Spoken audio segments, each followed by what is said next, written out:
الصلصة مفيش بيت يقدر يستغنى عنها، موجودة في كل طبخة. بنشتريها من بره وبتكون غالية وطعمها مش بيكون مظبوط. النهاردة هنعمل الصلصة بلون وشكل مميز جدا. هنعمل الصلصة بطريقة سهلة وبسيطة وأحلى من بتاعة المصانع 100 مرة. قوامها تقيل واللون مميز جدا وخطوات سهلة وبسيطة جدا. زي ما اتعودنا مع بعض نبدأ الكلام بالصلاة على حضرة النبي عدنان. ولو لسه ما اشتركتيش في قناتي اشتركي علشان نشوف الصلصة القمر دي ونشوف قوامها الحلو الجميل وكمان نشوف لونها المميز ونشوف الخطوات السهلة البسيطة ليها. يلا بينا نسمي الرحمن ونجيب أحلى طماطم. أنا معايا حبايبي 10 كيلو من الطماطم، أنا حطاهم على طبقين كده. غسلت كده أول طبق وصفيته والطبق التاني غسلته وهبدأ أشتغل معاكم في أول طبق كده. بسم الله.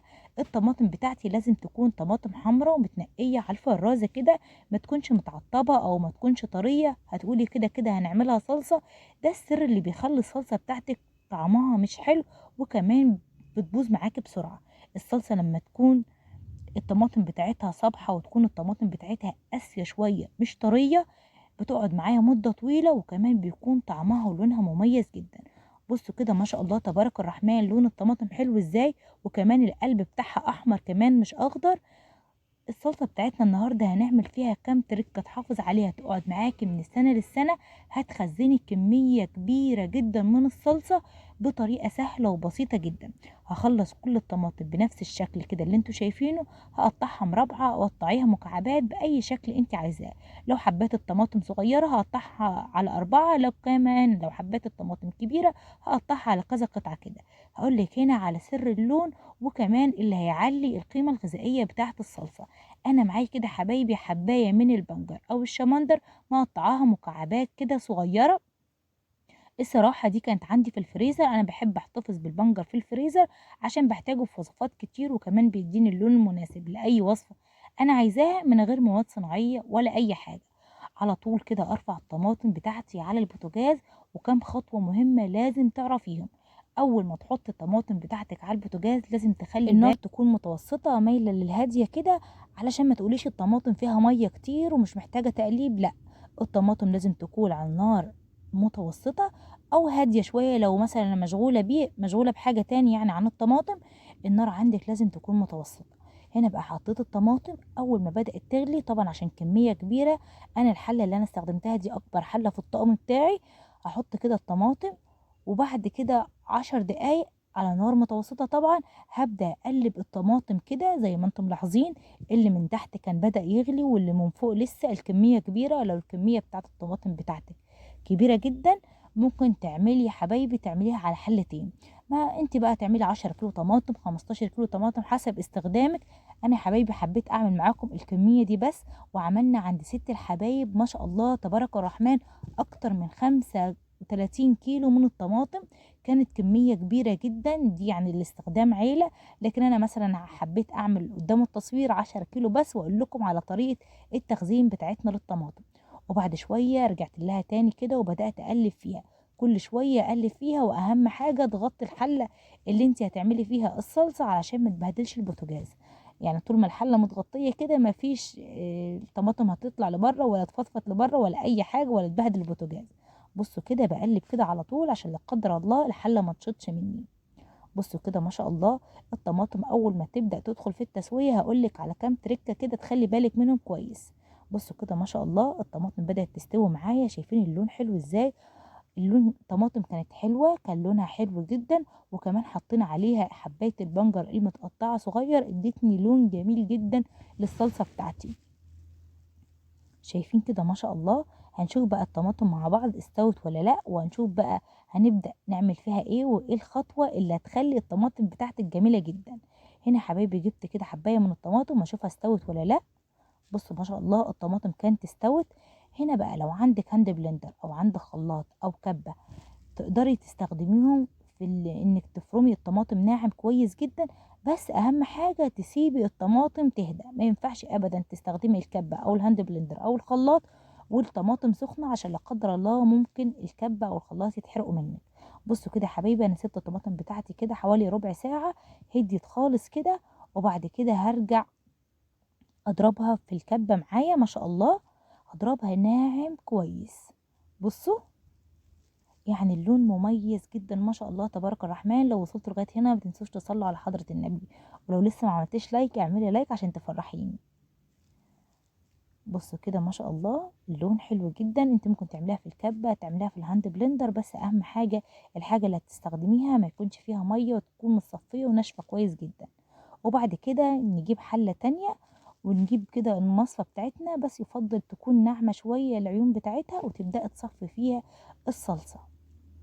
شايفين لسه الطماطم بتاعتنا ما خلصتش، خطوات مهمة لسه هنضيفها على الصلصة هتخلي طعمها حلو، وكمان هتظبط الطعم جدا.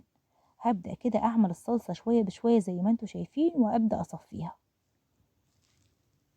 لغاية لما اخلص كل الكمية بنفس الشكل اللي انتوا شايفينه ده. كل ده عشان نحوش الشوائب او نحوش البذر من الطماطم.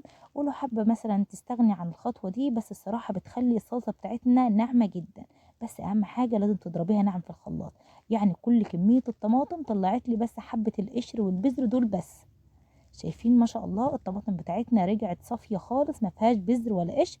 رجعتها في الحلة اللي انا كنت عاملة فيها الطماطم طبعا عشان حلة كبيرة، وحطيتها على البوتاجاز تاني. شايفين ما شاء الله خطوات مهمة لازم تاخدي بالك منها بعد ما تصفي الطماطم. لازم ترجعي الطماطم اللي صفطيها على البوتاجاز تبدأ تغلي.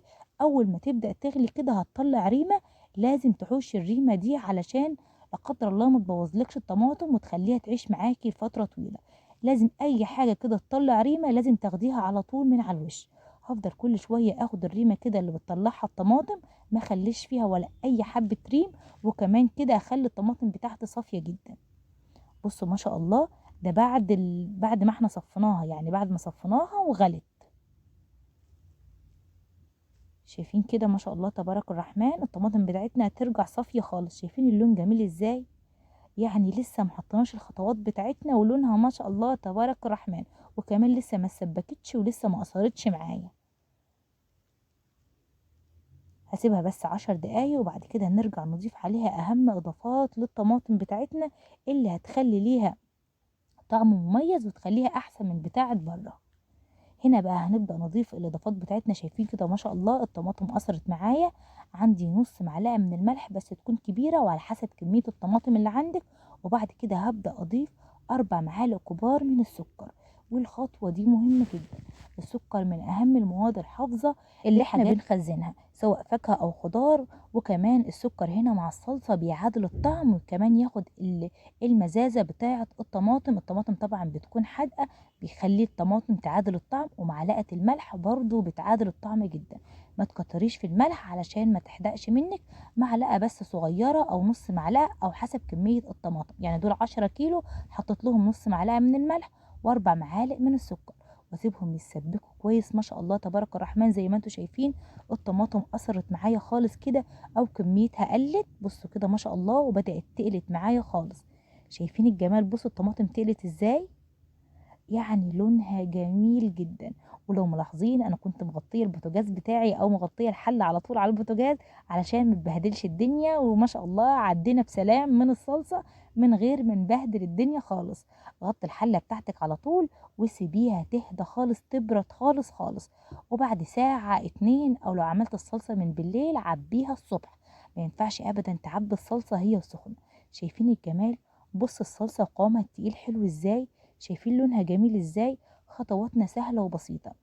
خطوة لو ملاحظين كده ان انا ما ضفت الزيت على الصلصة بتاعتي. ناس كتير بتحب تضيف زيت وهي خطوة حلوة، لكن لو انت هتخلي الصلصة بتاعتك تعوق معاكي تفضل 6 شهور او اكتر، فيفضل انك ما تحطيش زيت. بعد فترة طبعا الزيت ريحته بتغير وكمان طعمه بيغير الصلصة. لكن لو انت عارفة ان الصلصة بتاعتك هتأخر معاكي، او ممكن تنسي مثلا كيسين 3 في الفريزر كده تاخديهم بعد فترة، ريحتهم مش هتغير ابدا وهيبقوا نفس الطعم ونفس الريحه كانك لسه عاملاه. بصوا ما شاء الله الصلصه بتاعتنا بتلمع ازاي من غير ما ضفنا لها ولا زيت ولا اي حاجه تاني غير السكر والملح. سيبناها تتسبك وخدت الوقت بتاعها في التسبيك، ولونها جميل وقوامها حلو جدا. شايفين القوام واللون القمر؟ حلوه جدا. الطماطم هنا والصلصه بتاعتنا بردت خالص، سبتها هديت خالص خالص. يعني انا عملت الصلصه بالليل وتاني يوم الصبح عبيتها، ما حطيتهاش في التلاجة ولا حاجه، حطيتها على البوتاجاز وغطيتها. هنا يا حبايبي انا بحب كده اجيب الميزان كده واجيب الكوبايه بتاعتي. بحب الصراحه اعاير بيها الكوبايه دي بتكون مناسبة جدا لكل طبخة معايا. بتكفي نص كيلو خضار او اكتر. ممكن كمان انت على حسب ما انت عايزة، عندك مثلا كبشة تاخدي بيها معلقتين 3، او تاخدي كده يا حبايبي ممكن تاخدي بكوباية على حسب ما انت حابة، او حسب كمية التخزين بتاعتك، او حسب كمان كمية الطبخة بتاعتك. انا الكوباية دي بتكون مناسبة جدا لاي طبخة انا بعملها، وبتكون نص كيلو خضار، بتكون حلوة جدا. والطماطم متسبكة، مش محتاجة كمان تقصر ولا اي حاجة ولا تغلي على البوتاجاز، بتكون جاهزة على طول على الطبخ. بصوا الجمال، شايفين الجمال؟ هخلص كل كمية الصلصة بالشكل ده. حابة بقى تبططي الأكياس وتحطيها مبططة كده عشان تاخدش معاكي مساحة في الفريزر، تمام. حابة تحطيها ببرطمان تحطيها في التلاجة برضه هتكون حلوة جدا. بصوا ما شاء الله اللون كان جميل جدا. يعني من رابع المستحيلات انك تلاقي صلصة في السوبر ماركت بالشكل ده او بالطعم ده. دايما طبعا المصانع بياخدوا اي حبات طماطم بقى، حلوة بايظة معطبة طرية، ويحطوها كده في المفرمة. لكن احنا منقين احلى انواع الطماطم بتاعتنا كانت حلوة جدا زي ما انتوا لاحظتوا. خلصت كل الكمية بالشكل القمر ده. بصوا الصلصة حلوة. تحط الصلصة في برطمانات وتحطيها في باب التلاجة. اهم حاجة المعلقة اللي تاخدي منها تكون معلقة نظيفة ما فيهاش ولا نقطة مية. يا رب الفيديو يكون عجبكم، والفكرة النهاردة تكون عجبتكم، وفكرة التخزين النهاردة تكون عجبتكم. كل سنة وانتم طيبين. خزينا الصلصة لرمضان تقعد معانا لفترة طويلة. يا رب يبلغنا رمضان.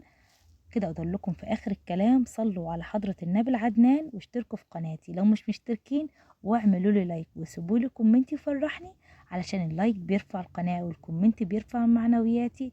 سلام.